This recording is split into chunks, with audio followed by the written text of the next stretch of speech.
하나님 말씀 봅니다. 구약 출애굽기 15장 22절로 27절.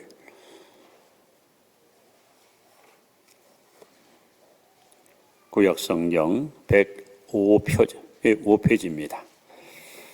출애굽기 15장 22절부터 우리 교독합니다. 모세가 홍해에서 이스라엘을 인도하며 그들이 나와서 수르 광야로 들어가서 거기서 사흘 길을 걸었으나 물을 얻지 못하고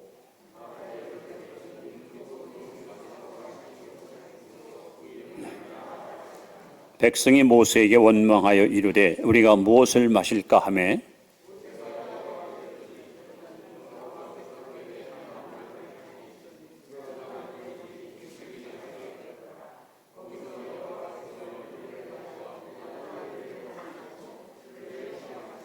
이르시되 너희가 너희 하나님 나 여호와의 말을 들어 순종하고 내가 보기에 의를 행하며 내 계명에 귀를 기울이며 내 모든 규례를 지키면 내가 애굽 사람에게 내린 모든 질병 중 하나도 너희에게 내리지 아니하리니 나는 너희를 치료하는 여호와임이라.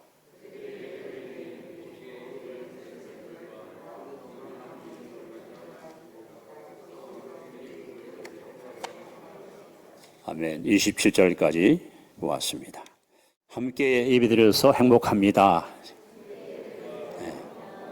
큰 은혜 받으시기 바랍니다. 자, 허리 한번 따라합시다. 해답은 문제 곁에 있다. 해답은 멀리 있지 않습니다. 바로 문제 곁에 있습니다. 우리나라는 삼면이 그 바다로 쌓여 있는 지형을 갖고 있습니다.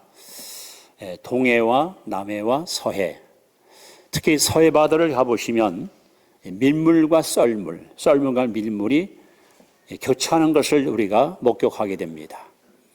시간대를 따라서 밀물이 밀려왔다가 때가 되면 또 밀물이 빠져나와서 갯벌이 환히 보이는 썰물의 모습을 보게 됩니다. 그 바다의 모습을 볼 때마다 인생이 마치 이와 같지 않은가 하는 생각 같습니다. 어느 때는 밀물처럼 행복이 밀려오고 성공이 밀려오고 하느님마다 너무 잘 되고 그래서 콧노래가 나오고 야 요즘 같으면 정말 살만난다. 그야말로 얼굴에 화색이 만연한 이런 인생을 우리는 경험하고 삽니다. 그러다 어느 날 갑자기 썰물처럼 행복도 떠나가고 건강도 잃고 사업도 안 되고 가족 간에 불화가 생기고 믿음도 자꾸 흔들리고 그래서 언제까지나 내가 이렇게 고통스러운 인생을 살 것인가 마음속에 큰 좌절과 낙심을 갖고 살 때가 있습니다. 그래서 전도서 7장 14절에 보시면 하나님이 우리에게 이렇게 말씀합니다. 형통한 날에는 기뻐하고 곤고한 날에는 뒤돌아보아라. 인생을 사는 길에는 형통할 때가 있고 곤고할 때가 있다는 거예요. 낮이 있고 밤이 있다는 거예요. 그러면서 하는 말씀이 이 두 가지, 즉 형통한 것과 곤고한 것, 이 두 가지를 하나님이 병행하게 하사 사람이 그 장래일을 능히 헤아려 알지 못하게 하셨느니라. 그러면 여러분들이 일이 잘 풀릴 때, 형통할 때 너무 들떠가지고 좋아할 필요 없고요. 또 일이 안 될 때, 즉 썰물이 올 때 여러분 너무 낙심하지 마세요. 왜냐하면 하나님이 이 두 가지를 병행시켜서 우리의 발걸음을 한 걸음 한 걸음 이끌고 계시기 때문에 그렇습니다. 자, 오늘 본문에 보시면 출애굽기 15장에 보시면 이 썰물과 밀물과 썰물 이야기가 아주 자세하게 소개되고 있습니다. 이스라엘 200만 민족이 홍해가 쫙 갈라져서 백성들이 안전하게 이 바다 한가운데로 이제 소위 걸어 나옵니다. 엄청난 하나님의 기적을 경험했던 이스라엘 민족들은 누구를 할 것 없이 200만 명이 온통 흥분의 도가니에 휩싸여서 우리를 구하신 하나님 감사합니다 하고 하나님께 마음껏 찬양과 경배를 드리는 이야기가 15장 이 앞부분에 잘 나와 있습니다. 그들은 상상을 초월하는 민족 최대의 기적과 행복을 노래하고 즐거워했습니다. 그렇게 홍해를 건넌 후에 수루 광야를 지나가는데 사흘 동안 물 한 방울 그들은 마실 수가 없었습니다. 사흘 전만 해도 기쁨이 충만하고 행복이 가득 찼던 그들의 얼굴에 근심이 밀려오고 그들의 입에서는 찬양이 사라지고 원망으로 불평으로 바뀌기 시작합니다. 이렇게 우리 인생사는 행복처럼 밀려오는 밀물이 있는가 하면 불행처럼 또 다가오는 썰물이 있습니다. 오늘 특별히 광야에서 물을 먹지 못한 백성들이 물을 구할 때 누군가가 소리칩니다. 물이다! 어디 저기 저 웅덩이에 물이 있다. 사람들이 달려가서 그 물을 마셨는데 이 물이 써서 마실 수가 없는 거야. 그래서 쓰다, 괴롭다 하는 뜻으로 마라의 쓴물이라는 말이 나옵니다. 여러분, 우리가 인생을 살다 보면 이렇게 쓰라린 일, 괴로운 일, 고통스러운 일을 만날 수 있어요. 그런데 하나님께서는 놀랍게도 이 쓴물을 달게 바꿔서 백성들 알고 마음껏 먹도록 은혜를 베풀어 주었습니다. 여러분 가운데 밀물처럼 행복을 누리다가 또 썰물처럼 행복을 잃거나 건강이나 기쁨을 잃어버리고 실망과 낙심 속에 빠진 성도가 있습니까? 마라의 쓴물을 만났던 이스라엘 백성들을 통해서 우리가 배워야 될 영적 교훈이 뭘까요? 우리는 어떻게 하면 이 쓴물을 달게 하신 하나님의 은혜를 다시 우리가 경험하면서 힘들고 어려운 세상을 믿음으로 잘 극복하고 나아갈 수 있을까? 우리는 본문을 통해서 첫 번째 문제의 원인과 반응에 대해서 생각을 해봅니다. 도대체 왜 이런 일이 그들에게 찾아왔을까요? 자, 이 광야길로, 험난한 광야길로 이스라엘 백성을 인도한 자가 누굽니까? 바로 하나님이십니다. 애굽에서 멀면은 한 달, 짧으면 2주면 갈 수 있는 지름길이 있는데 그 길로 하나님은 인도하지 않고 아주 험난한 광야길로 백성들을 하나님이 이끌어 가셨습니다. 왜 하나님은 저와 여러분들을 좋은 것, 풍성한 것, 아름다운 것으로 항상 주지 않고 때로는 이런 고통과 아픔을 우리에게 허용하실까요? 여러분, 하나님은 우리 한 사람 한 사람을 향한 놀라운 계획을 갖고 계십니다. 하나님이 여러분에게 거는 기대가 있습니다. 하나님의 첫 번째 계획은 뭐냐? 바로 죄에 빠진 우리를 구원시키는 거예요. 우리를 구원하여 하나님의 자녀 삼는 거예요. 이것이 첫 번째 하나님의 뜻입니다. 둘째는 이제 하나님의 자녀 됐으면 하나님 닮은 하나님의 모습을 온전히 빼닮은 건강하고 튼튼한 주 일꾼으로 우리를 세우기 위해서 하나님은 저와 여러분들을 훈련을 시키고 우리를 철저하게 교육을 하십니다. 그렇게 해서 우리가 잘 훈련된 십자가 군병이 되면 그 다음에 영적인 싸움에서 반드시 승리를 날마다 맛보고 사는 승리의 주인공을 우리를 하나님 세우시기 원합니다.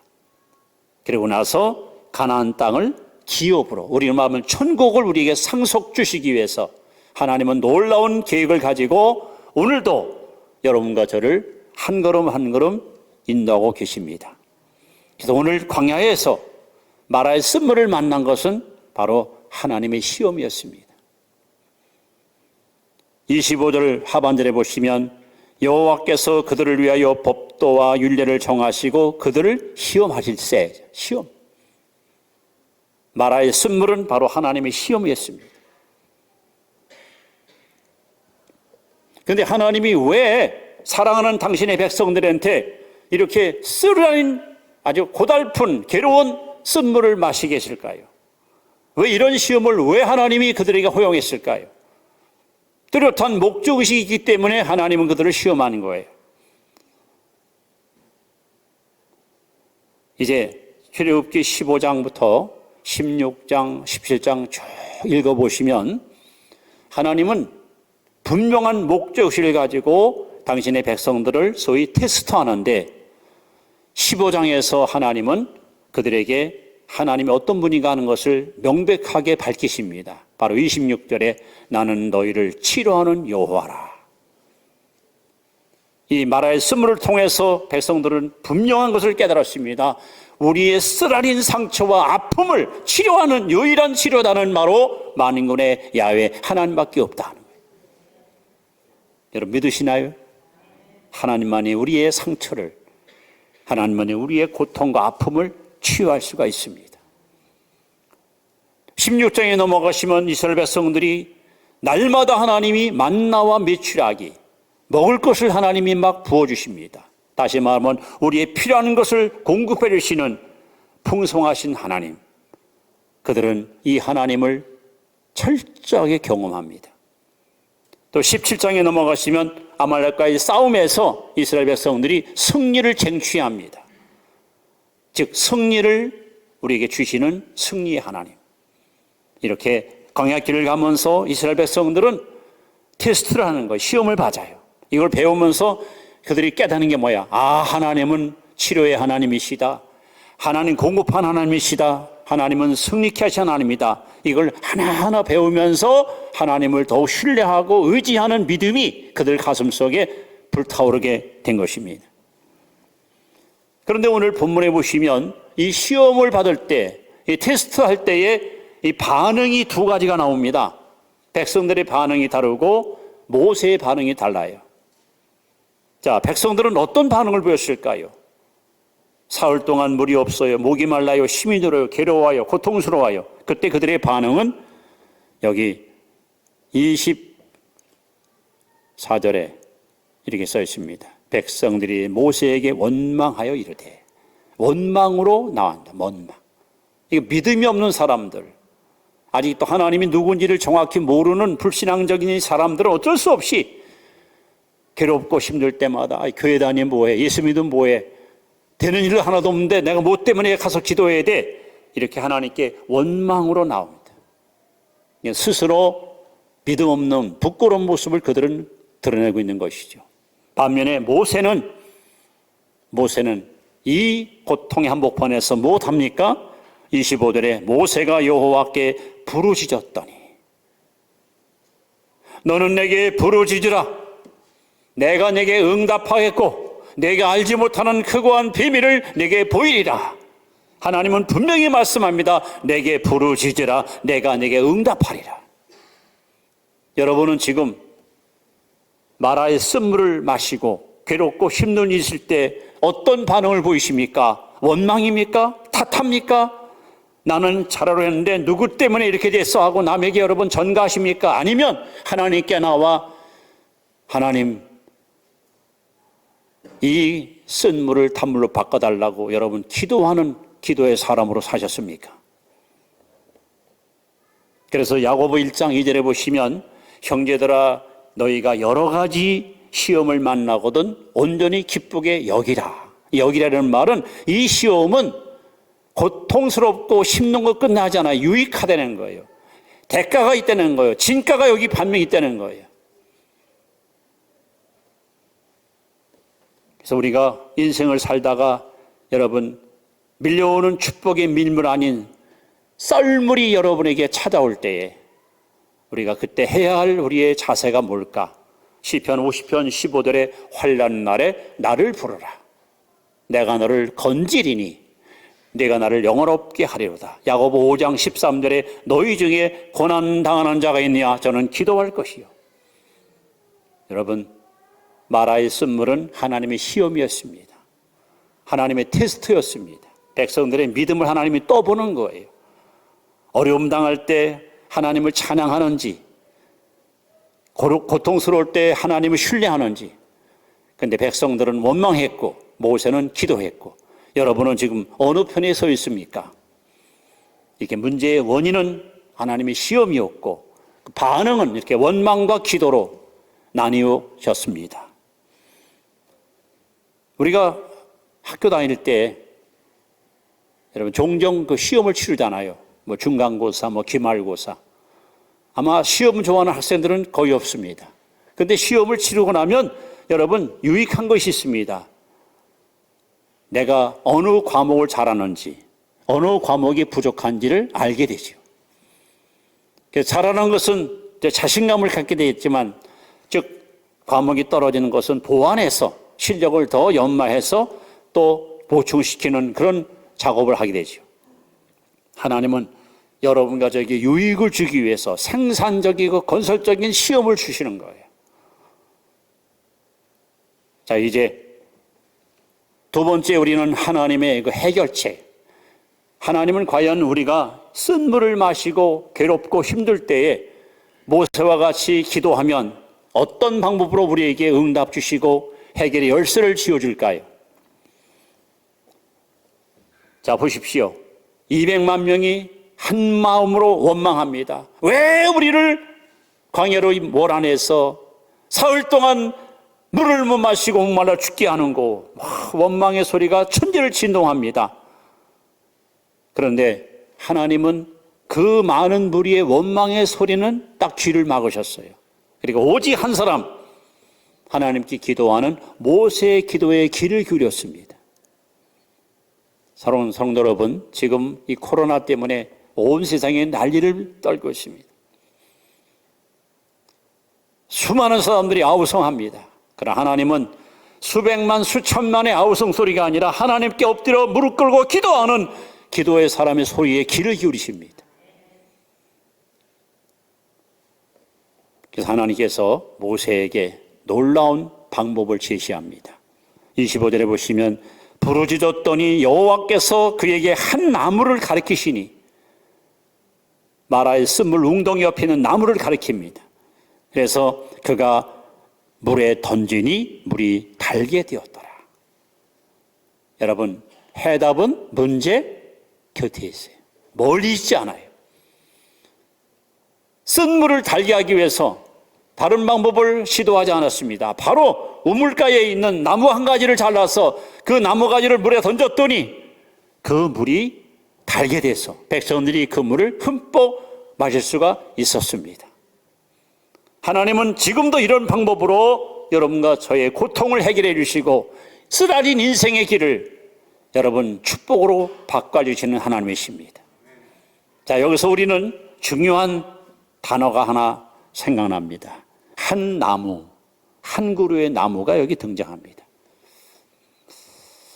한 주간 동안 말씀을 준비하면서 한 나무에 대한 것을 많이 묵상해 봤습니다. 놀랍게도 성경에 나무 이야기가 많이 등장합니다. 최초의 나무 이야기는 창세기 2장 16절 17절에 나옵니다. 하나님이 만물을 다 창조하시고 마지막에 아담을 지으시고 나서 그에게 하나님이 최초로 행위 언약을 선포하십니다.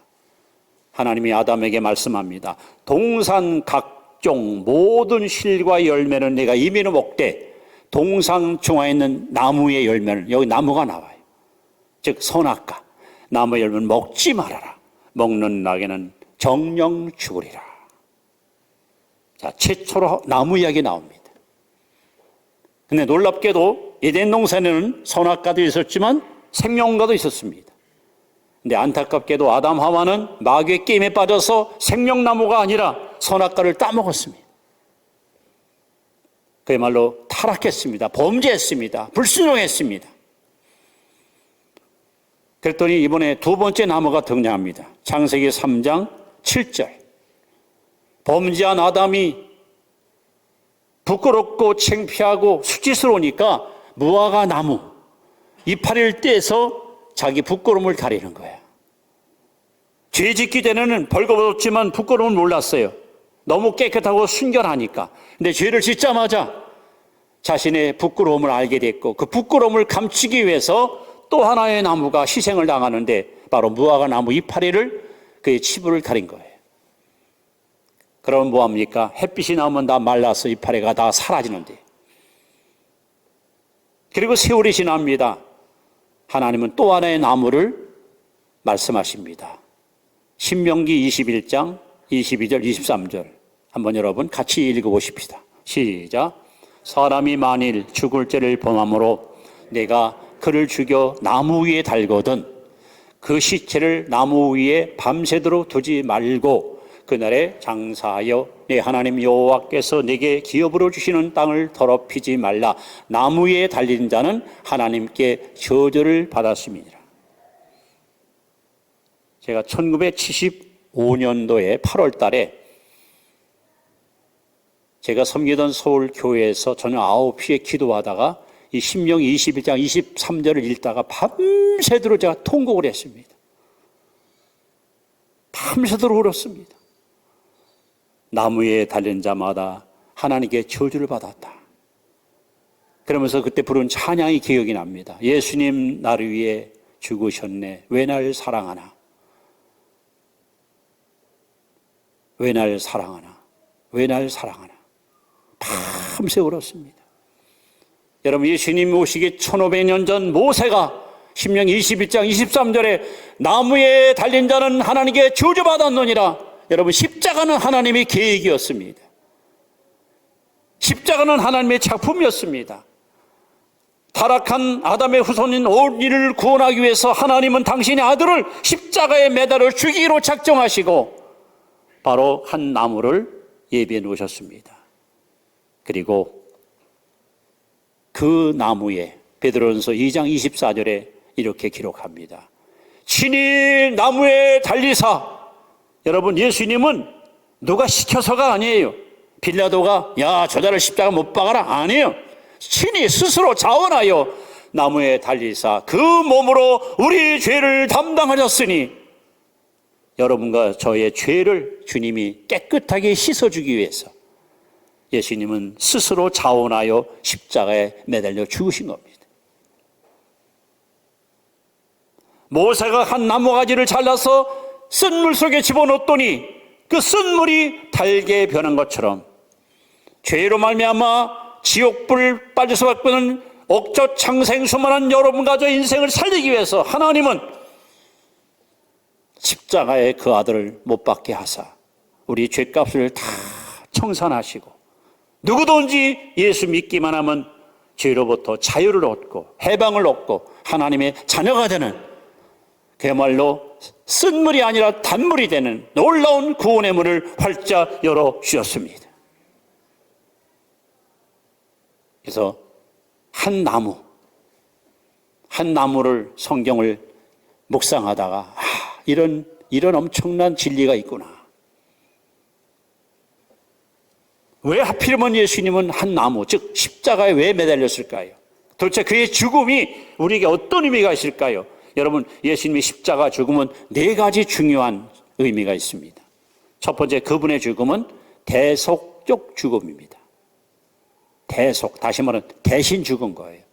그분은 죄가 있어 죽은 게 아니에요. 아무 죄 없어요. 대신 죄인인 우리를 대신해서 예수님은 십자가에 못 박혀 죽었습니다.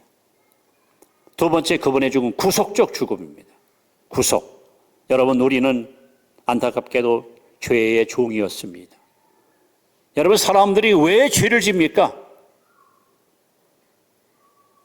살인, 강간, 방화, 거다가 무슨 사기.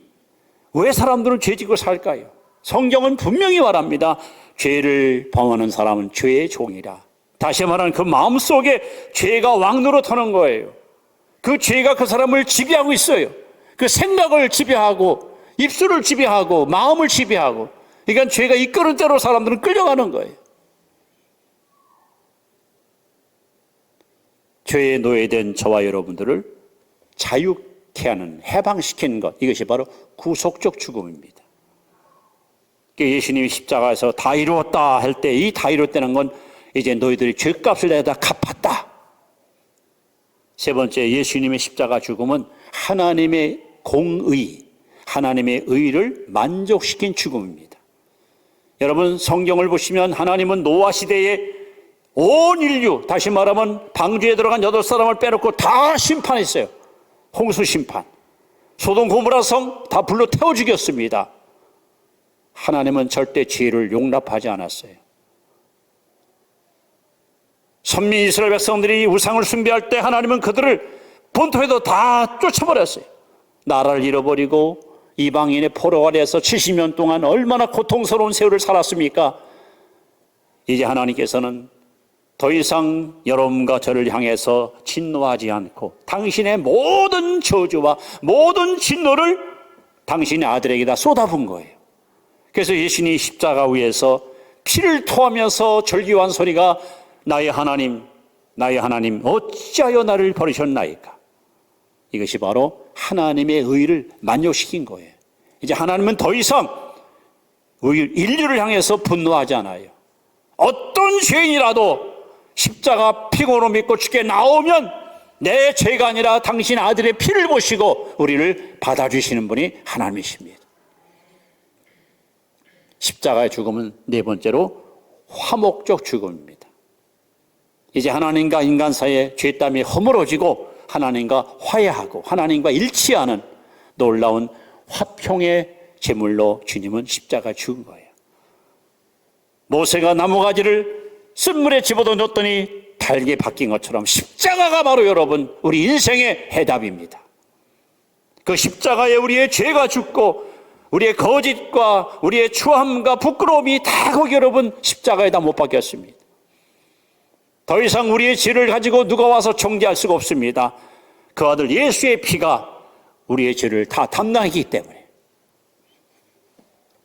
그래서 오늘 본문에 보시면 하나님이 이렇게 쓴물을 달게 하셔서 이렇게 말씀합니다. 따라합시다. 여호와 라파, 나는 너희를 치유하는 여호와라. 여러분, 하나님은 지금도 우리의 쓴 것을, 우리의 괴로운 것을 달게 바꾸시고 행복으로 바꾸시는 여호와 라파의 하나님을 믿습니다. 그분만이 우리의 괴로움을 즐거움으로, 우리의 슬픔을 기쁨으로 바꾸시는 우리의 진정한 축복의 대명사가 바로 하나님이십니다. 자, 이제 오늘 중요한 것은 세 번째입니다. 해답은 어디 있어요? 가까운 곳에 있습니다. 바로 문제 옆에 있습니다. 해답은 가까운 곳에 있습니다. 여러분, 인생을 살면서 우리는 쓴 물을 마실 수가 있어요. 괴로운 일을 당할 수가 있어요. 이렇게 살아야 되나? 내가 왜 이런 일이 내게 찾아오는 거야? 참 참기 힘들고 견디기 어려운 일을 당할 때가 있어요. 그때 여러분이 가지고 있는 그 쓴 물을, 여러분이 겪고 있는 그 고통스러운 것을 변화시키는 해답의 열쇠가 멀리 있지 않습니다. 가까운 곳에 있습니다. 이제 성경이 어떻게 우리에게 해답을 제시할까요? 자, 로마서 10장 8절로 10절 말씀을 여러분 잘 읽어보십시다. 시작. 그러면 무엇을 말하느냐? 말씀이 내게 가까워 내 입에 있으며 내 마음이 있다 하였으니 곧 우리가 전파하는 믿음의 말씀이라. 내가 만일 내 입으로 예수를 주로 시인하며 또 하나님께서 그를 죽은 자 가운데서 살리신 것을 내 마음에 믿으면 구원을 받으리니 사람이 마음으로 믿어 의에 이르고 입으로 시인하여 구원에 이르느니라. 자, 잘하는 말씀이죠. 제가 제일 좋아하는 것 한번 따라합시다. 문제가 있으면 해답이 있다. 해답이 없는 것은 문제가 아니다. 모든 해답은 성경에 있다.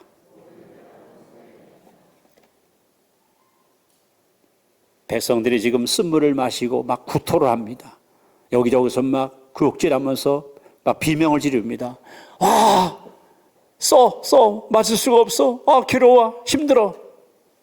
그때 모세가 하나님께 기도했더니 하나님께서 나무가지를 지시합니다. 즉시로 잘라서 물에 던졌더니 쓴물이 달라졌습니다. 온 인류가 죄의 물을 마시고 고통 속에 신음하고 있습니다. 하나님은 이 지긋지긋한 인류의 고통 문제를 해결하기 위해서 한 나무, 즉 십자가에 그 아들을 매달았습니다. 그리고 십자가로 우리의 모든 고통을 깨끗이 다 제거하고 쓴물을 단물로 바꾸는, 썰물로 밀물 바꾸는 놀라운 구원의 문을 열어놓았습니다. 그렇다면 여러분, 이제 오늘 본문 이 말씀이 뭐예요? 이 로마서 10장에 나오는 이 본문은 그거예요. 하나님 만나러 천국까지 올라갈 필요 없다는 거예요. 저 음부까지 내려갈 필요 없다는 거예요. 제가 과거에 그랬습니다. 과거에 청년 시절 때 하나님을 만나고 싶어서 한 3년 동안 기도원, 부흥회 뭐 열심히 쫓아냈습니다. 어디 가면 하나님 만날까? 어디 가면 이 문제 해결할까? 어디 가면 내가 이 답답한 마음을 좀 풀어볼까? 그렇게 몸부림치고 그렇게 열심히 찾아냈습니다. 물론 그 과정은 무시할 수 없겠지요. 게다가 바로 여기서 성경을 통해서 제가 해답을 얻었습니다. 즉 성경 읽다가 여기서 주의 음성을 듣고 해답은 멀리 있지 않구나. 해답은 가까이 있구나. 오늘 로마서 10장에 나오는 말씀이 그거예요. 말씀이 내 입에 있다는 거예요. 말씀이 내 마음에 있다는 거야. 즉 해답은 멀리 있지 않고 바로 가까이 있다는 거예요. 이제 여러분들은 하나님이 주신 이 약속의 말씀을 의심하지 말고 여러분 내 것으로 믿고 입으로 시인하시면 됩니다. 그 해결하는 방법을 성경이 이렇게 제시합니다. 히브리 4장 14절에 보시면 히브리 4장 14절 한번 같이 보실까요? 이 말씀을 잘 이해하시면 여러분 신앙생활에 큰 유익이 있습니다. 시작. 그러므로 우리에게 큰 대제사장이 계시니 승절하시니 곧 하나님의 아들 예수시라. 우리가 믿는 도리를 굳게 잡을지어다. 자, 지금 예수님 어디 계시다고요? 승천하셔서 대제사장으로 하나님 우편에 계셔요. 과거에는 선지자로 말씀을 증거하셨다가 지금은 대제사장으로 하나님 우편에서 기도하고 계십니다. 오늘 여러분들이 그 예수님을 향해서 예수님으로 기도하면 예수님이 그 기도를 받아가지고 하나님께다가 이걸 고해줍니다. 근데 여기 뭐라 써있냐면 믿는 도리를 굳게 잡을지어다 이렇게 써요. 이 말은 약속의 말씀을 입술로 힘차게 부여잡으라 이런 말이에요. 여러분 사냥개가 먹이를 딱 발견하고 찾아가면 절대로 다 물고 놓지 않습니다. 우리가 야생 동물도 하는 거, 동물의 왕국 보시면 사자나 표범이나 이런 맹수들이 먹거리 딱 발견하면 달려가서 목도리를 딱 잡고요. 절대 놓지 않아요. 끝까지 물고 들어서 끝내 자기 먹기를 만들거든요. 여러분 하나님의 말씀을 여러분 입술로 힘차게 보여잡는 거예요. 이미 예수님이 십자가 위에서 나의 쓴 거, 괴로운 것을 다 해결했으니까 이제 당당하게 하나님의 약속의 말씀을 입술로 여러분 부여잡고 입술로 시인하면, 마음으로 믿어 의로 입으로 시인하면 반드시 여러분 역사가 일어납니다. 기적이 일어납니다. 자, 가장 중요한 거 몇 가지. 질병. 오늘 하나님 뭐라고 말씀합니까? 나는 너희를 치료하는 여호와라. 그리고 성경은 뭐라고 말합니까? 이사야 53장 6절에 저가 채찍에 맞음으로, 예수님이 채찍에 맞음으로 너희 병이 나았다 그랬어요. 그렇다면 여러분 병 가지고 괴로워할 게 아니고, 병 때문에 여러분 말할 쓴물을 마시고 힘들 게 아니라 예수님이 채찍에 맞음으로 내 병은 나았다, 나는 건강하다, 입술로 힘차게 부여잡으세요. 믿음대로 됩니다. 가난. 고린도후서 8장 9절에 예수 그리스도의 은혜를 너희가 알거니와 부요하신 자라서 가난케 되심은 그의 가난으로 인하여 너를 부요케 하심이라. 예수님은 철저하게 가난했어요. 태어날 방 한 칸이 없었어요. 죽고 나서도 한 평 땅이 없었어요. 남이 무덤을 빌려가지고 장사 치렀어요. 왜 가난하셨어요? 여러분을 부요하게 하려고. 그렇다면 고린도서 8장 9절 말씀을 붙들고 입술로 시인하는 거예요. 예수님께서 가난했으니 나는 예선에서 부하다. 여러분 저주 하나님마다 안 돼. 다 만사가 불통이야. 아유 나는 저주받은 운명인가 봐. 아닙니다 여러분. 갈라디아 3장 13절 그리스도께서 우리를 위하여 저주를 받은 바 되사, 예수님은 여러분과 저를 대신해서 저주받아서 하나님 앞에. 그렇다면 우리는 저주받을 필요가 없어요. 우리는 축복의 주인공이에요. 우리는 복의 근원입니다. 예수님이 저주받았으니 나는 축복받았다. 죄. 요한일서 1장 7절에 그 아들 예수의 피가 우리를 깨끗게 하실 것이요. 내 죄는 예수의 피로 깨끗이 씻음받았다. 나는 이제 죄인이 아니다. 여러분 죽음. 요한복음 11장 25절에 예수가 말씀합니다. 나는 부활이요 생명이니 나를 믿는 자는 죽어도 살겠고 무릇 살아서 나를 믿는 자는 영원히 죽지 아니하리라. 예수님이 사망 권세를 깨뜨리고 부활했으니 나는 영원히 죽지 않고 영생을 얻을 것이다. 쓴 물을 향해서 나무가지를 던질 때 단물이 된 것처럼 이제 해답은 여러분 가까이, 즉 성경 속에 다 담겨 있으니 성경에 등장하는 32,500가지 약속을 여러분 나를 향한 하나님의 약속으로 굳게 믿고 문제 있을 때마다 성경을 펴서 그 말씀을 입으로 시인하는 거예요. 여러분 외롭고 고독하다? 아, 나는 친구도 없어, 벗도 없어, 나는 외로운 사람이야? 아니요. 요한복음 14장 예수께서 내가 너를 고와 같이 부르지 아니하리라. 내게는 가장 소중한 나의 벗, 나의 친구 예수님이 계시다 말. 이렇게 여러분 입술로 약속의 말씀을 붙들고 시인할 때 그때 여러분 치료의 역사가, 회복의 역사가, 응답의 역사가 임하게 되는 것입니다. 그래서 잠언 18장 21절에 살고 죽는 것이 혀의 권세에 달렸습니다. 여러분 말에는 세 가지 능력이 따라다닙니다. 첫째는 각인력, 둘째는 견인력, 셋째는 성취력. 우리가 말을 하면 이 말이 여러분 모든 신체를 다 지배하여 이 속에 딱 화살처럼 박혀가지고 여러분 빠지지 않습니다. 말은 끌어내는 힘이 있어요. 말은 반드시 성취시키는 힘이 있습니다. 그래서 잠언 6장 2절에도 내 입의 말로 얽히게 되었고 입의 말로 잡히게 되었다고 말하지 않습니까? 이제 한 가지 성경에 등장하는 인물을 소개하면 여러분 마가복음 7장에 보시면 예수님이 이스라엘 땅 저 북쪽 시돈 지역에 갔을 때에 그 헬라 여자, 이방 여자가 문암동 외동딸이 귀신 들렸어요. 흉악한 귀신. 이래가지고 예수님 오신 것을 알고 여인이 찾아와서 예수님 내 딸 좀 고쳐주세요. 내 딸이 흉악한 귀신 들렸습니다. 아무리 외쳐불러도 예수님은 묵묵부답입니다. 아무 대꾸도 않고 그냥 걸어가시는 거예요. 보다 못한 제자들이 아 예수님 저 여자가 저렇게 간절하게 애원하는데 좀 어떻게든 대꾸 좀 해보세요.